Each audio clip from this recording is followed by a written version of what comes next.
سەرباریەوەی کەرکووک وەکو پارێزگایەکی بەرهەمهێنی نەوت ناسراوە لە سەراسی جیهان. کەرکووک بە پلەی یەکەمەکان دێت لە بواری کشتتوکاڵیشدا لە عێراق. لێپرسراوانی کەرتی کشتتوکاڵی پارێزگاکە دەڵێن ئەگەرچی کەرکووک دەوڵەمەندە بەژێر خانابووریەکەی لە بواری کشتتوکاڵدا ئاوڕی جدی لێ نەدراوەتەوە. کەرکووک لە پارێزگا دیارەکانە لە بواری کشتتوکاڵ کە پارێزگاکە دەوڵەمەندە بەم بوارە. سەرچاوەکەشی بۆ ئەوە دەگەڕێتەوە کە خاوەنی ملیۆنێک دۆنم زەویە کە بۆ کشتتوکاڵ سوودی لێوەردەگرێت. لە سەردەمی بەعەز کێشەی زۆر خراوەتە بەردەم کەرتی کشتتوکاڵ لەم پارێزگایە. لە ئێستاشدا پشتگیری ئەو تۆ لە ئارادانیە بۆ گەشەپێدانی کەرتی کشتتوکاڵ کە بێتە مای سوود بۆ جوتیاران و حکوومەتەکەش. مەرجەکانی کشتتوکاڵی تا ینی پارێزگایەکی کشتتوکاڵیە لەبەرەوەی مەناخ و ئاو و زەویزاری چاکێیە، بەڵام وەکو ینی ئەتمامی دەوڵەت کەمە. یەکێ لە هەرە مشکیلەکانی جوتیار لە کەرکووکە ساخردنەوەی بەروبوومەکەیەتی واتە بە بازارکردن یا تەسویق. ئێمە ئێستا ئەو هەموو مشکلانی کایە ینی جوتیار ئەوەی کە لە سەر شانێتی کردوێتی بە جۆری بەرەمهێنان و ینی ئەو کەمی کە لە دوێنمێکە کە بەرهەم دێت ینی هەموو شتەکان قیاسیە، بەڵام لە وەختی ساکردنەوەی وەکو بەروبووم ساغ نابێتەوە بۆی. حکوومەتی عێراق جگەلەوەی کەرتی کشتتوکاڵی لە کەرکووک پشتگوێ خستووە، کاریشی بۆ چارەسەرکردنی کەیسی زەوی زارەداژی کراوەکانیش لە پارێزگاکە نەکردووە.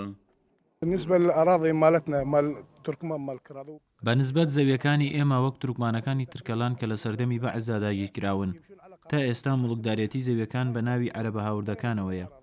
گلەیمان لە حکوومەتی عێراقە، تا ئێستا کێشەی گەڕانەوەی زەویەکانمانی چارەسەر نەکردووە. نازانین چەند ساڵی تر چاوەڕوان بین تا ئەم کێشەیەمان بۆ چارەسەر دەکرێت. فلاح وعم منطقة مشكلة مانية مشكلة عم أراضية أروينا زراعة هرلي أراضية كان عن استيلاء وإطفاء وأوية هيك شتيبو فلاح ناكري لما منطقة ناخذ طي زراعي نا استلام توم وشتوماني نكشماوي كورا جريت هيك شتيكينية لحكومة ورجريت شيء أروي عليه الرسميات تنية ليرة ل2006 وحتى يسا هيك مشكلة مادية سطوتشل لما منطقة حل نكريا أوي وازوي كان وقت خوي مصادرة وإطفاء وششت سياسية كان خريات السري حكومة خوي هیچ ناکە خۆیان بەدەستیان بەقوت بۆ ئەوانەکەن خەڵک بێزار بووە مشکلەی گەورەش ئەبیە بەم چەنانە مشکلە گەورە بیە خاوەن عەرزی گەرەکە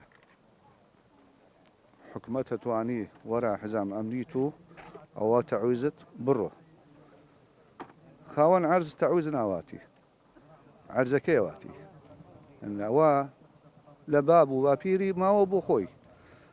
ئێرە گوندی ترکەڵان لە ناحیەی چی ماوەی 17 ساڵ حکوومەتی عێراق نەیتوانیوە کێشەی زەوی زارە کشتتوکاڵەکانی ئەم گوندە سارەسەر بکات کە زەویەکانی ترکەڵان لەلایەن ڕژێمی پێشەوە تعریب کراون. جوتیارانی تورکمان لە کەرکووک هەمان کێشە و گرفتی جوتیارانی کوردیان هەیە.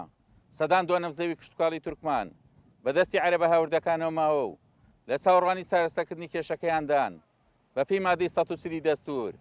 عومەر غەریب، کورد سات نیوز، گوندی ترکەڵان لە ناحیە